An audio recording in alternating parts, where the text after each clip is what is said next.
Fascist পরবর্তী বৈষম্যহীন বাংলাদেশে একটি কাঙ্ক্ষিত মানের শিক্ষানীতির মধ্য দিয়ে নতুন আঙ্গিকে একটি শিক্ষাক্রম সাজানোর ভেতর দিয়ে 90% মুসলিম অধ্যুষিত এই জনপদে চমৎকারভাবে নতুন করে শিক্ষার যাবতীয় কারিকুলাম, টেক্সট বুক বা অন্যান্য আনুষঙ্গিক শিক্ষা ব্যবস্থাপনা সংক্রান্ত যাবতীয় বিষয়াবলীকে নতুন করে সাজানোর এখনই আসলে শ্রেষ্ঠ সময়। এজন্য এই সময়ে আমাদের প্রিয় শহীদ আব্দুল মালেকের শাহাদাত বার্ষিকীর এই মাসে এই আয়োজন Shaheed Abdul Malek institute for education and research যে করেছে, আমি তাদেরকে ধন্যবাদ জানাচ্ছি এবং এই মহতী আয়োজনে আমাকে দাওয়াত দেওয়ার জন্যে আমি কৃতজ্ঞতা প্রকাশ করছি। সম্মানিত সুধীমণ্ডলী, শহীদ আব্দুল মালেক তার যে শিক্ষা দর্শন ছিল সেটা ছিল মুসলিমদের কাঙ্ক্ষিত শিক্ষা দর্শন। তিনি নতুন করে কোনো শিক্ষা দর্শন আবিষ্কার করেননি, বরং তিনি রিবিল্ড নলেজ কর্তৃক ওয়াহিবা প্রত্যাদেশীয় চেতনায় যে শিক্ষার ভিতর দিয়ে আল্লাহ রাব্বুল আলামিনকে চেনা যায়, তার পরিচয় জানা যায়, তিনি কী কারণে, কী উদ্দেশ্যে, কী জন্যে আমাদেরকে এই পৃথিবীতে প্রেরণ করেছেন তা অনুধাবন করা যায় এবং সে আলোকে জীবন, সমাজ, রাষ্ট্র বিনির্মাণ করা যায়। সেই চেতনাবোধ শিক্ষানীতির ভিতরে থাকবে, এটাই হলো মুসলিমদের কাঙ্ক্ষিত এবং এটাই মুসলমানরা প্রত্যাশা করে। সেই চেতনার ভিত্তিতে তিনি ইসলামী শিক্ষার বিকাশ চেয়েছেন। শিক্ষা ইসলামিকীকরণের তিনি প্রবক্তা ছিলেন এবং ধর্মহীন শিক্ষা ব্যবস্থার বিরুদ্ধে তিনি বিভিন্ন যৌক্তিক বিশ্লেষণের মাধ্যমে এটার অন্তঃসার শূন্যতাকে তিনি প্রমাণ করেছেন। আপনারা জানেন যে ফোর্ট উইলিয়াম কলেজ 1801 সালে প্রতিষ্ঠিত হয়েছে। ফোর্ট উইলিয়াম কলেজ প্রতিষ্ঠিত হওয়ার আগে এই ভারতীয় উপমহাদেশে মুসলমান সন্তানদের শিক্ষা ব্যবস্থার একমাত্র জায়গা ছিল মাদ্রাসা, ফুরকানিয়া মুক্ত মসজিদ। AR Mallick British colony in Bengal ওই বইয়ের 148-49 পৃষ্ঠায় তিনি এটা ডিটেলস আলোচনা করেছেন এবং তিনি সেখানে বলেছেন এই অঞ্চলে মুসলিম সন্তানদের যাদের বয়স 4 বছর 4 মাস 4 দিন হতো তাদেরকে মসজিদে ইমামের কাছে নিয়ে যাওয়া হতো। তিনি সূরা আলাকের প্রথম 5 আয়াত পড়ে তাকে ফু দিতেন এবং তার পড়াশোনার যাত্রা শুরু হতো এবং এডুকেশন অ্যান্ড রিলিজিয়ন ইন্টিগ্রেটেড একই জায়গা থেকে চলতো। এবং এটা আমরা আরও দেখতে পাই গিয়াসউদ্দিন বলবন, তিনি দিল্লির সালতানাতের মসনদে বসে আছেন। গিয়াসউদ্দিন বলবন, এই গিয়াসউদ্দিন বলবনের রাজত্বকালে সেখানে 10 বছর শিক্ষকতা করেছিলেন শরফুদ্দিন আবু তাওয়ামা। সেই দিল্লির বিখ্যাত দ্বীনি মার্কাজে শিক্ষকতা করে প্রথিতযশা ক্ষণজম্মা এই শিক্ষাবিদ, তিনি দিল্লিতে শিক্ষা ব্যবস্থাপনার সাথে জড়িত এবং তার সুনাম সুখ্যাতি চতুর্দিকে ছড়িয়ে পড়ে। গিয়াসউদ্দিন বলবন তখন এই শরফুদ্দিন আবু তাওয়ামাকে এই সোনারগাঁয়ে প্রেরণ করেন। ঢাকা থেকে 16 মাইল পূর্ব দিকে মোগরাপাড়া গ্রাম, এই গ্রামের 3.5 কিলোমিটার পূর্ব দিকে পাখিডাকা ছায়াডাকা এক শান্ত অঞ্চল, এরই নাম সোনারগাঁ। এখানে বাংলাদেশের রাজধানী ছিল। শরফুদ্দিন আবু তাওয়ামাকে সে গিয়াসউদ্দিন বলবন এখানে পাঠিয়েছিলেন এবং এখানেও সে সময় যে শিক্ষাক্রম ছিল, যে বই পুস্তক ছিল, এটা অনেকটাই ইন্টিগ্রেটেড ছিল। যেমন জ্যোতিষশাস্ত্র পড়ানো হতো, মেটাফিজিক্স পড়ানো হতো, ফিজিক্স, কেমিস্ট্রি এবং জিওগ্রাফি তাদের পাঠ্য বিষয় ছিল। শরফুদ্দিন আবু তাওয়ামার ওই প্রতিষ্ঠানের, যেটা সোনারগাঁয়ে ছিল, এবং কুতুবি সিত্তা পড়ানো হতো। এবং তারই আরও 200 বছর পরে 1502 খ্রিস্টাব্দে আলাউদ্দিন হুসাইন শাহ তিনি গড়ের ফিরোজপুরে, যেটা সোনা মসজিদ আছে চাঁপাইনবাবগঞ্জের পশ্চিম পাশে শিবগঞ্জ উপজেলায়, সোনা মসজিদ থেকে 1.5 থেকে 2 কিলোমিটার দক্ষিণে আমবাগানের ভিতর দিয়ে 1969 থেকে 1973 সাল পর্যন্ত এই টাইমটায় কিছু কৃষক কাজ করতে গিয়ে যখন তিনি ইট পাথর এগুলো দেখেন, তখন আর্কিওলজিস্টরা গিয়ে সেখানে খনন কাজ করে তারা উদ্ধার করেন দার্সবাড়ি মাদ্রাসা। এবং এই দার্সবাড়ি মাদ্রাসায় ইয়াজদুদ্দিন আল বখশি তিনি অধিবিদ্যার বিভিন্ন ভাষা থেকে অনুবাদ করতেন এবং তিনি সহিহ বুখারী হাতে লিখতেন।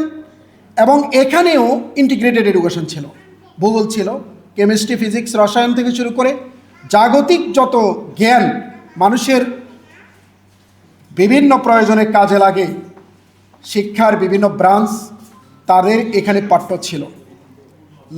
ফোর্ট উইলিয়াম কলেজ প্রতিষ্ঠিত হওয়ার পরে, বিশেষ করে 1817 সালে হিন্দু কলেজ প্রতিষ্ঠিত হয়।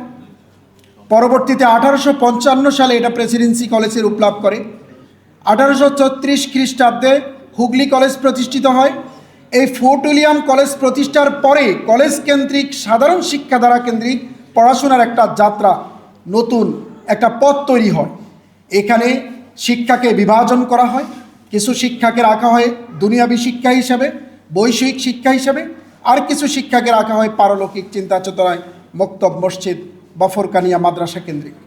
কিন্তু মুসলমানদের ইতিহাসটা হলো আসলে পবিত্র কোরআনের সে আয়াত, রাব্বানা আতিনা ফিদ দুনিয়া হাসানা ওয়া ফিল আখিরাতে হাসানা, প্রভু হে আমাকে ইহকালের কল্যাণ দেন, পরকালের কল্যাণ দেন। তো ইহকালের যত জ্ঞান এগুলো বৈষয়িক জ্ঞান হলেও এগুলোর ভিতর দিয়েই নিয়তের পটপরিক্রমায় এগুলো আল্লাহকে সন্তুষ্ট করার গুরুত্বপূর্ণ উপকরণ হয়ে দাঁড়ায়। কোরআনের ওই আয়াতের তাফসিরের মাধ্যমে সেটা আমরা জানতে পারি। আমরা যদি আব্বাসীয় আমলটা দেখি, আব্বাসীয়রা 750 থেকে 1258 খ্রিস্টাব্দ পর্যন্ত তারা শাসন করেছে। জ্ঞান বিজ্ঞানের প্রত্যেকটা ব্রাঞ্চে তাদের সমানতালে দক্ষতা ছিল, শ্রেষ্ঠত্ব ছিল। তারা মানব সভ্যতার ইতিহাসে গুরুত্বপূর্ণ অবদান রেখে গেছেন। তারা একদিকে গণিতবিদ ছিলেন, চিকিৎসাবিদ ছিলেন, অ্যাস্ট্রোলজার ছিলেন, আবার সুফি তরিকায় বিশ্বাসী ছিলেন, লম্বা দাড়ি ছিল। আমরা যদি কানুন ফি তিবের লেখক ইবনে সিনার দিকে তাকাই, তিনি চিকিৎসাবিদ ছিলেন না শুধু, তিনি গণিতবিদও ছিলেন, আবার তিনি ইসলামিক স্কলারও ছিলেন, তার লম্বা দাড়ি ছিল। এবং কানুন ফি তিব লিখেছে সেটা চটি বই নয়, সেটা 10 খণ্ডে বিভক্ত, যেটাকে ডক্টর ওসলার চিকিৎসা বিজ্ঞানের বাইবেল বলেছে। তিনি কিতাবুল মানসুরি লিখেছেন, সেটা 10 খণ্ডে বিভক্ত। মুসা আল খারিজমি গণিতবিদ ছিলেন, ভূগোলবিদ ছিলেন, এবং তিনি সুফি তরিকায় বিশ্বাসী ছিলেন, তারও লম্বা দাড়ি ছিল। ইবাদত বন্দেগী তিনি করতেন। সূরাতুল আরদ পৃথিবীর মানচিত্র তিনি আবিষ্কার করেছেন, এবং তিনি এই পৃথিবীর ভূভাগকে তিনি সপ্ত ইকলিম 7 ভাগে তিনি ভাগ করেছেন। এশিয়া, ইউরোপ, আফ্রিকা, আমেরিকা, উত্তর আমেরিকা, দক্ষিণ, এগুলি তার আবিষ্কার। এবং হাসান ইবনে হাইসাম ফিরদাউস আল হিকমা ফি তিব লিখেছে। ফিরদাউস আল হিকমা ফি তিব মানে চিকিৎসা বিজ্ঞানের স্বর্গ। তিনি প্রথম ম্যাগনিফাইং গ্লাস আবিষ্কার করেছেন। আল বেরুনি অঙ্কবিদ ছিলেন, জাবর ইবনে হাইয়ানের নামেই তো আলজেব্রা নামকরণ করা হয়েছে। তো আমাদের এখানে লর্ড ম্যাকালের যে প্রবর্তিত শিক্ষা দ্বারা এখানে চালু আছে, এটা এখনও আমাদের ডিমান্ড ফুলফিল করতে পারে নাই। এখনও বাংলাদেশের, আমি যদি আপনাদের সামনে কিছু পরিসংখ্যান টানি, তাহলে দেখবেন সাধারণ শিক্ষা দ্বারা যেটা ওয়াহি বিমুখ, যেটা রিভিল নলেজ বিমুখ, যেখানে আল্লাহর পরিচয় জানা যায় না, পারলৌকিক ধ্যান ধারণার চেতনায় আধিক্যতা বিস্তার করে না, সেটা কখনো মানুষের ডিমান্ড ফুলফিল করে না। বাংলাদেশে 32টা বৃদ্ধাশ্রম আছে। সবচেয়ে বড় বৃদ্ধাশ্রম সরকারিভাবে প্রতিষ্ঠিত হয়েছে সিরাজগঞ্জে। প্রত্যেকটা বৃদ্ধাশ্রমে আপনি দেখেন গবেষক দল বিভিন্ন কাজে তারা যান, গবেষণার কাজে। আপনি দেখেন একটাতেও যারা প্র্যাকটিসিং মুসলিম, যারা ইসলামী দল, বিভিন্ন দল, যে কোনো দল হতে পারে, ইসলামী দলের সাথে যারা রিলেটেড, তাদের একজন মেম্বারও নেই। যারা প্র্যাকটিসিং মুসলিম তাদের ফ্যামিলি মেম্বার নাই, বাবা মাকে তারা ওখানে রেখে আসে নাই। যারা মাদ্রাসায় পড়ে, ইসলামী শিক্ষা শিখত, একজনও আপনি ওখানে পাবেন না। 2022 সাল প্রথম আলো রিপোর্ট করেছে যে বাংলাদেশে 80 লক্ষ লোক মাদকাসক্ত। 2025 সালে তাদের রিপোর্ট হলো সেটা বেড়ে এখন 83 লক্ষ হয়েছে। ওই গবেষক দল বলেছে এমন অনেক লোক আছে যারা স্বীকার করে নাই তারা যে মাদকাসক্ত। যদি স্বীকার করত তাহলে প্রকৃতপক্ষে সেই ফিগার দাঁড়াতো 1.5 কোটিতে।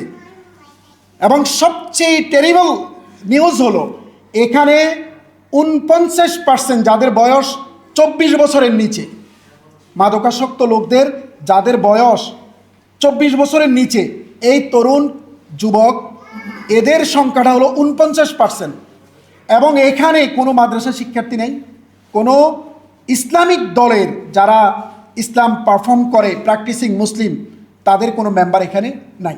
বাংলাদেশে এই মাদকাসক্ত নিরাময় কেন্দ্র আছে 50,000-এর মতো, প্রত্যেকটা জেলা শহরে আছে, 100-এর উপরে।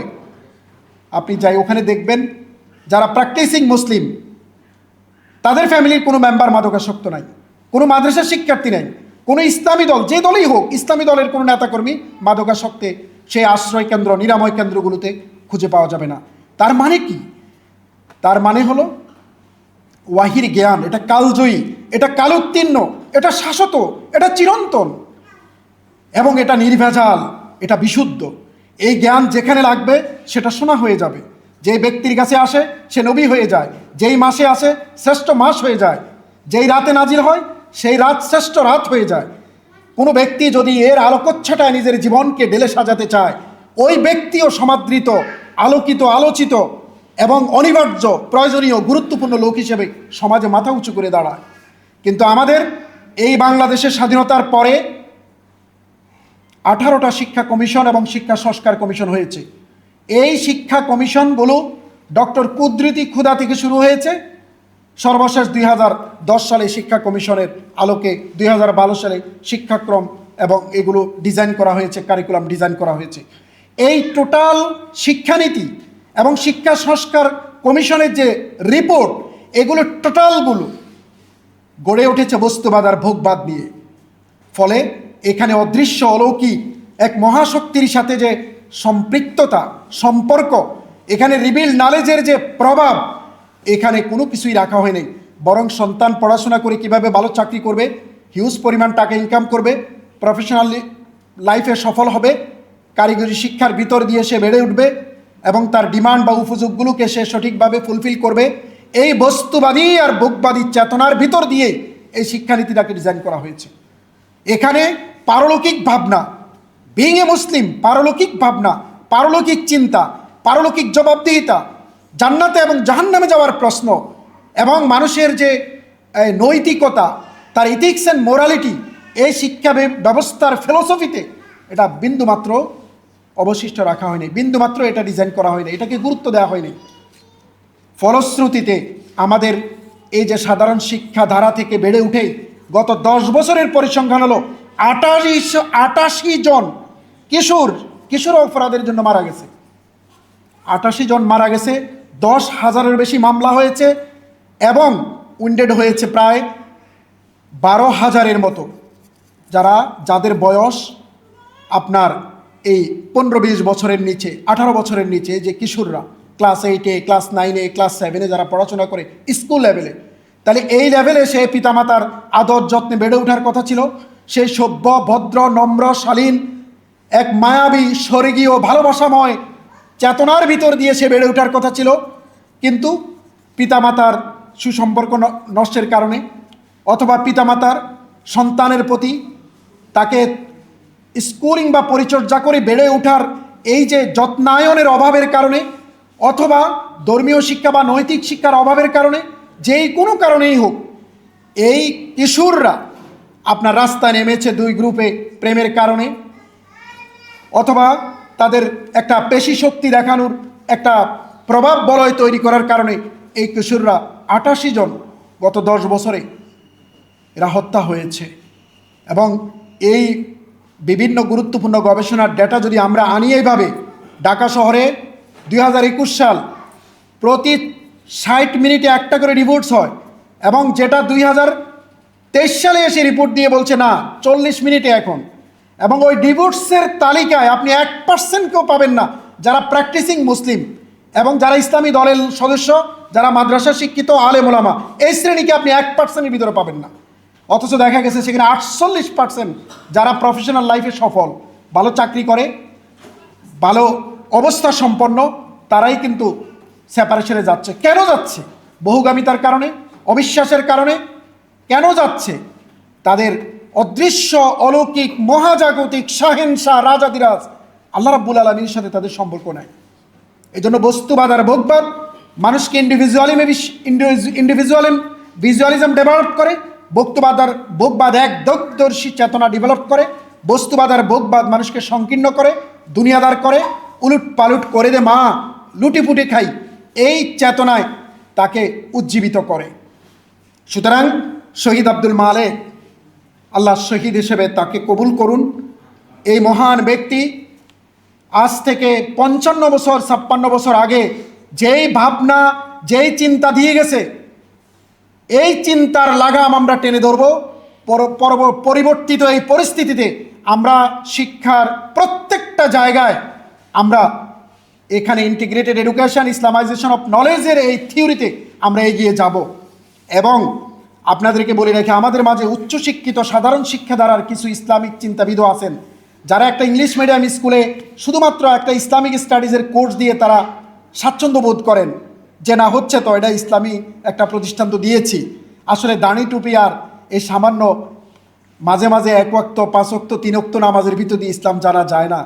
ইসলাম জানার জন্য থিওলজি পড়তে হয়, ইসলাম জানার জন্য আহকামে শরিয়া তাকে জানতে হয়। কোরআনে শুধু একটা আয়াত আমি বলবো, আল্লাহ বলেছেন ওমা ইউমিনু আকসারুহুম বিল্লাহ ইল্লা ওয়া হুম মুশরিকুন, তাদের অধিকাংশ মানুষ ঈমান আনার পরেও এরা মুশরিক।